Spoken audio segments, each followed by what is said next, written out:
A well-regulated militia being necessary to the security of a free state, the right of the people to keep and bear arms shall not be infringed. If you are not aware, this is the Second Amendment to the United States Constitution. This amendment, ruled by the Supreme Court of the United States, guaranteed that all individuals should have a right to bear arms, and this right shall not be infringed. I know that in today's society, this topic is highly controversial, and people have widely differing opinions. However, it is one we must agree on that is a constitutional right and was put in place and allowed us a basic right of self defense. Even though this was written years ago, basic thinking and principles have not changed. And by that, I mean that the standards and morals are consistent. There is good, there is bad. People break the rules or laws, then they are punished.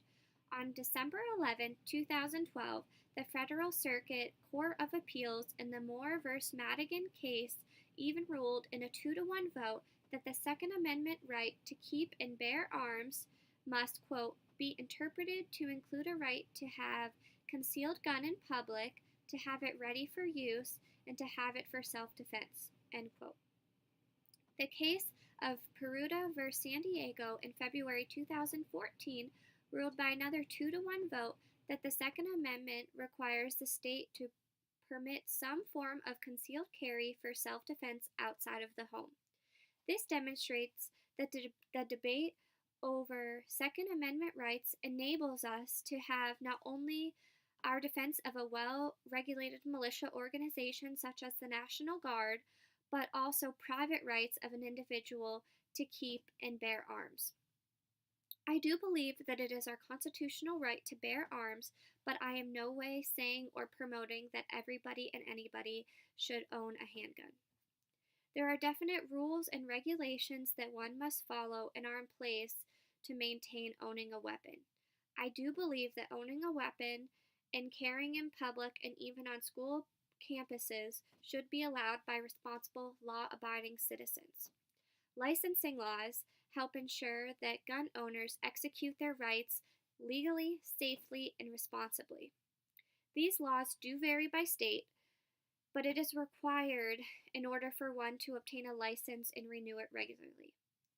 Undergoing a background check, completing a safety training course, and passage of both written and performance-based tests showing competency in relevant gun laws and how to safely load, fire, and store a gun are also in place before a license is issued.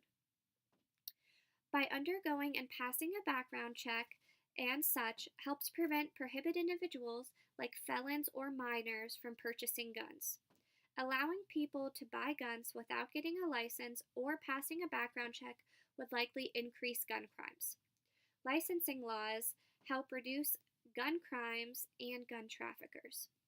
Federal law prohibits the possession of firearms or ammunition to any person who has been declared, quote, incompetent or as a mental defective or has been involuntarily committed to a mental institution or has been involuntarily treated as an inpatient or outpatient, end quote. In Pennsylvania, the law requires notification of the Pennsylvania State Police if one falls within these categories.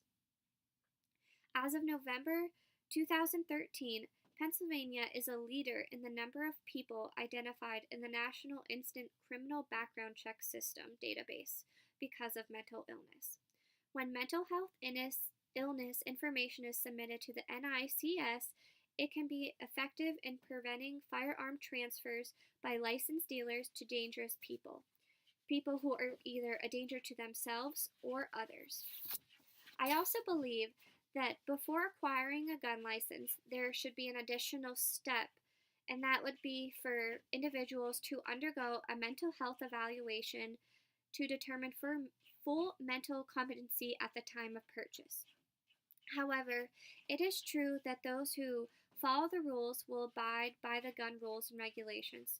Criminals who obviously do not follow these rules are not going to obey the gun control measures. Overall, though, most adults who carry legally owned handguns are law-abiding citizens who do not misuse these weapons. In 2000, A report by William Sturtevant, an engineer statistician, concluded the general public in Texas is about 5 times more likely to be arrested for violent offenses than concealed carry gun permit holders.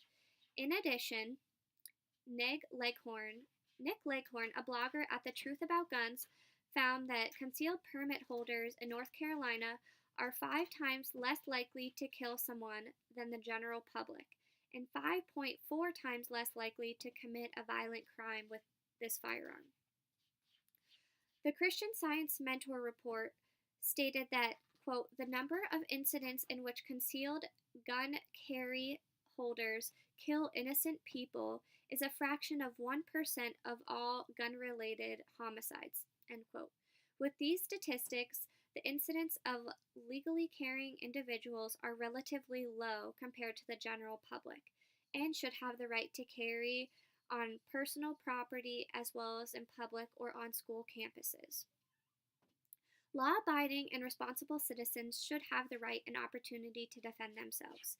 As stated earlier, violent criminals are not going to obey the laws if they wish to commit a crime, especially with a gun. Therefore, criminals will always acquire a gun and get them by any means necessary. Instead of leaving ourselves vulnerable, carrying a handgun could offer a sense of safety and security, especially with females. In Florida, the number of female handgun permit holders has risen from 15% in 2004 to about 23% in 2014, according to Nick Leghorn. In addition, a study by criminologist Dr. Gary Kleck wrote that robbery and assault victims who used a gun to resist were less likely to be affected or suffer an injury than those that used any other methods of self-protection. A study from the Journal of Criminal Law and Criminology found that when somebody draws a concealed gun in self-defense, the criminal retreats 55.5% of the time. This could be useful for teachers on campus trying to protect students or possibly college students being proactive and seeking extra protection. Especially in today's society, rape and violence have become almost normalized due to societal attitudes and increased occurrence. Victim blaming is common, as is denial and refusing to acknowledge the violence that has actually occurred. In regards to arming teachers or officials on campus, this could mean the difference between saving numerous lives and many innocent lives. Especially from schools far away from police stations, this could mean the difference between life or death. A research article with the 2013 Wall Street Journal reported that the average police response time to an emergency call was about 11 minutes. Can you imagine what can happen in 11 minutes? And then think about the busier cities such as Detroit, whose average wait time is nearly 58 minutes. If a crime is going to occur, there is probably little that police can do to prevent the violence if it takes so long to report to a crime scene. In South Dakota, a law was passed in 2013 to allow a school centennial programs, which allowed arming school employees, security guards, and volunteers. Of course, this is with required training. About 80 hours in proven proficiency in firearm, use of force, legal standpoints, weapon retention, protocol, and even first aid.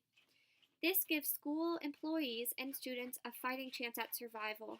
In Texas, students at the Kalispberg Independent School District even said that they feel safer knowing that teachers can protect them if the unthinkable situation occurs. Allowing more guns on campus does not necessarily equal more violence.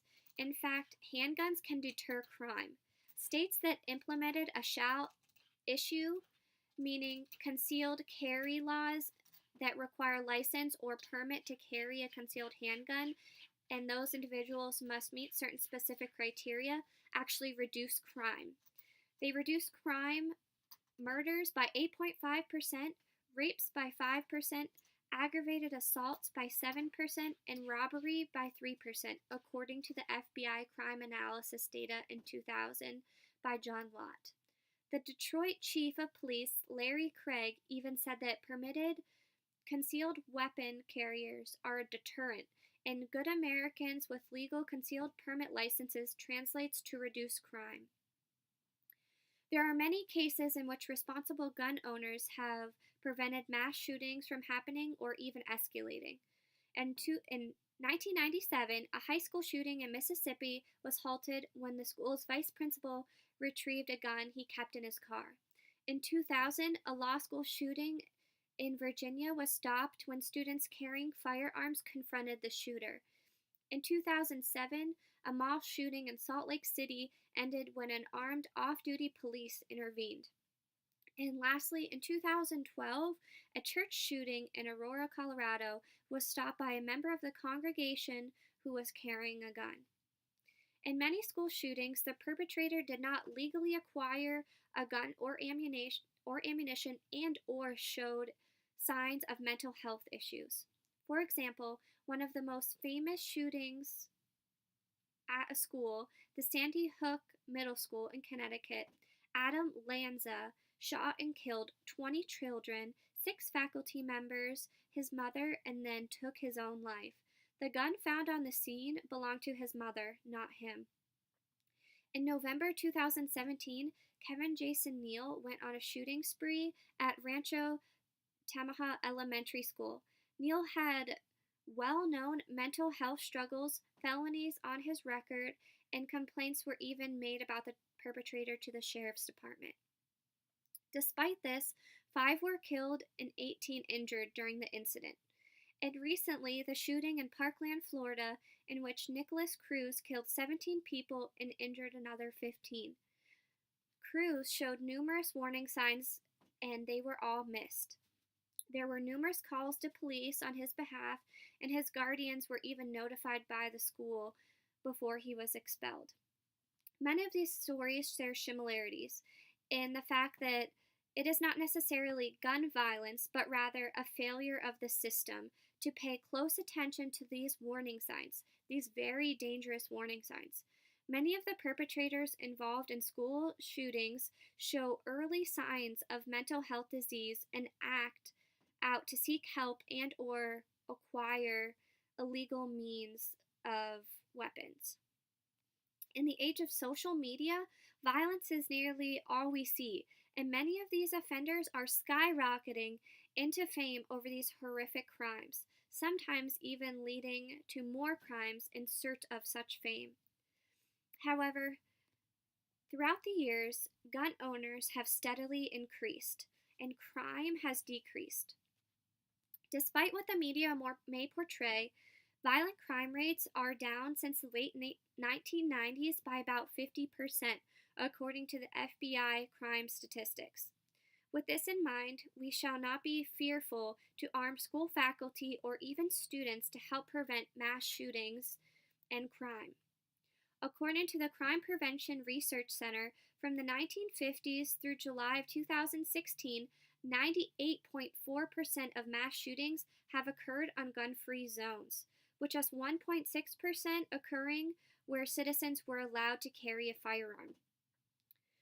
An economist named David Freeman pointed out in his book, Hidden Order, The Economics of Everyday Life, that violent criminals tend to avoid situations they suspect their victim may fight back, meaning that gun-free campuses and zones are a definite target.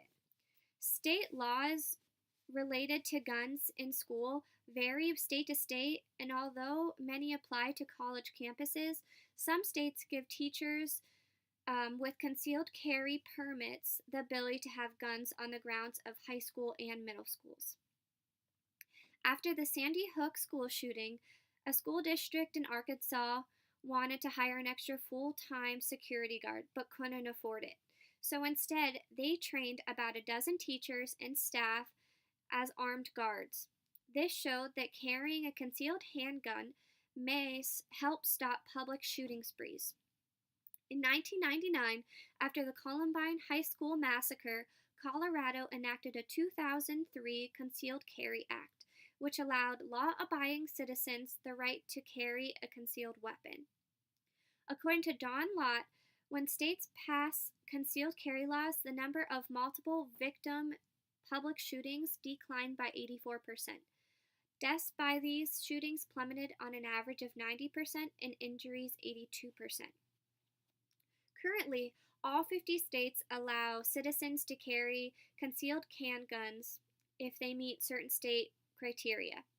In regards to carrying on school campuses, there are about 16 states that ban carrying concealed weapons on a college campus, 23 states that leave the decision to ban or allow concealed carry weapons on the campuses to each college or university, 10 states that have provisions allowing carrying of concealed weapons on post secondary universities, and lastly, there's Tennessee.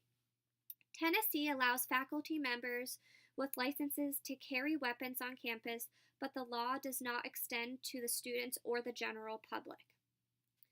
However, while the topic of guns on campus and carrying in general is very controversial, the majority of Americans do support allowing concealed carry of handguns.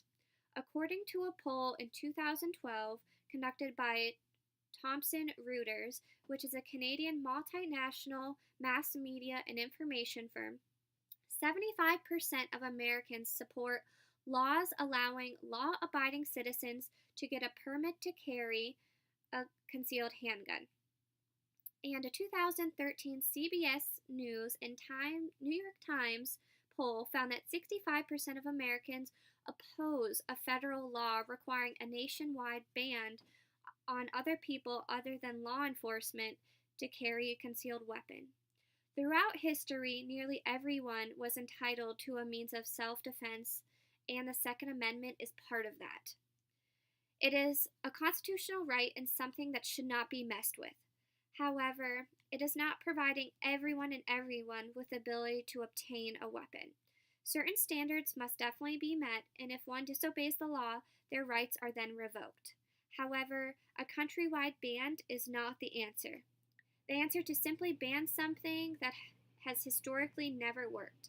We have learned through our past that it is not the answer to get rid of everything that poses a threat.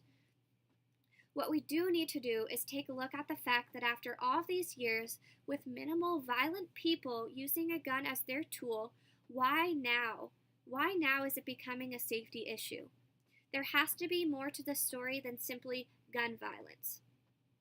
We as a society need to look into why this is happening and why all these shootings and violent crimes are occurring and gaining so much media attention. Because after nearly 2 centuries of positive gun ownership, this is happening now. Digging and finding the root of the issue is key, as is education. It is also critical to observe the warning signs and predictable behaviors to prevent violent acts. And this is something that definitely needs more focused on in our society.